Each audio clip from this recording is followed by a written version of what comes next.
ஜீ தமிழ் சரிகமப little champ season 5 வந்து முடிவடைஞ்சிருக்கு தமிழ்.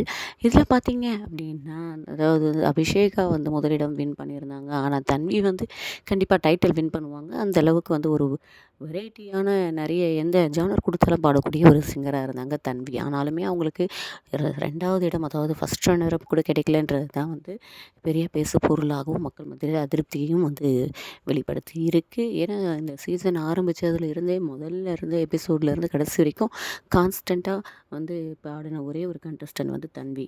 இதனால் என்ன இது பண்ணாங்க அப்படின்னா, சென்னை சமர் தான் வந்து தன்வியுடைய அம்மாவை வந்து தன்வி ரொம்ப மிஸ் பண்ணுறாங்க. அவங்க வந்து இவங்களுடைய படிப்புக்காகவும் இவங்களுடைய வாழ்வாதாரத்துக்காகவும் வந்து துபாய்க்கு போயிட்டு வேலை செஞ்சு பிள்ளைகளை பிரிஞ்சிருக்காங்க. தன்னுடைய தாய் கூட இருந்தால் இந்த குழந்தை இன்னமும் வந்து நிறைய உயரங்களை எட்டும், நிறைய அச்சீவ்மெண்ட்ஸ் பண்ணும் அப்படின்ட்டு வந்து நாங்கள் அவங்க தாய்க்கு எங்களுடைய சென்னை சமீர்தாவில் வந்து பிஸ்னஸ் டெவலப்மெண்ட் மேனேஜர் பிடிஎம் அப்படின்ற ஒரு பொசிஷனை கொடுக்குறோம்.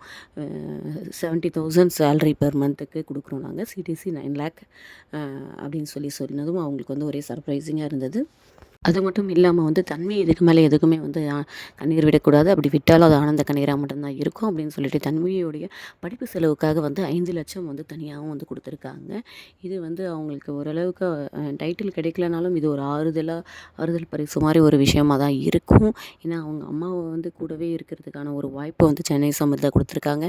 அந்த ஆஃபர் லெட்டரையும் வந்து அவங்க அம்மா கிட்ட கொடுத்தாங்க. அதை அவங்க அக்செப்ட் பண்ணுற மாதிரி தான் காட்டியிருக்காங்க. ஆனால் அவங்க இங்கே ஒர்க் பண்ண போகிறாங்களா இல்லை அப்ராட் தான் போகிறாங்களான்றதை வெயிட் பண்ணி பார்க்கலாம். ஆனாலுமே அவங்க அம்மாவுடைய லெட்டரை படித்த தன்விக்கு இருந்த அப்போ இருந்த ஒரு எமோஷன், அப்போ இருந்த ஒரு இது வந்து இந்த ஒரு ஆஃபர் கொடுக்கும்போது அவங்களுக்கு இல்லை. அவங்க ஒருவேளை டைட்டில் நமக்கு கிடைக்காது அப்படின்ற ஒரு இதில் விரக்தியில் அங்கே ஸ்டேஜில் இருந்தாங்களா என்ன அப்படின்றது தெரியல. ஆனாலுமே அவங்க டிசர்விங் கண்டஸ்டன்ட் தான். அவங்க அட்லீஸ்ட் ஃபஸ்ட் ரன்னராக அப்போது வந்திருக்கணும். ஆனாலும் இவங்க வந்து அடுத்தடுத்த உயரங்களை எட்டுவாங்கன்றதுல எந்த ஒரு டவுட்டுமே இல்லை. இதே மாதிரி அப்டேட்டோட அடுத்தடுத்த வீடியோவில் வரும். நம்ம சேனலை சப்ஸ்கிரைப் பண்ணிவிட்டு இந்த வீடியோக்கு லைக் பண்ணுங்கள். தேங்க்யூ.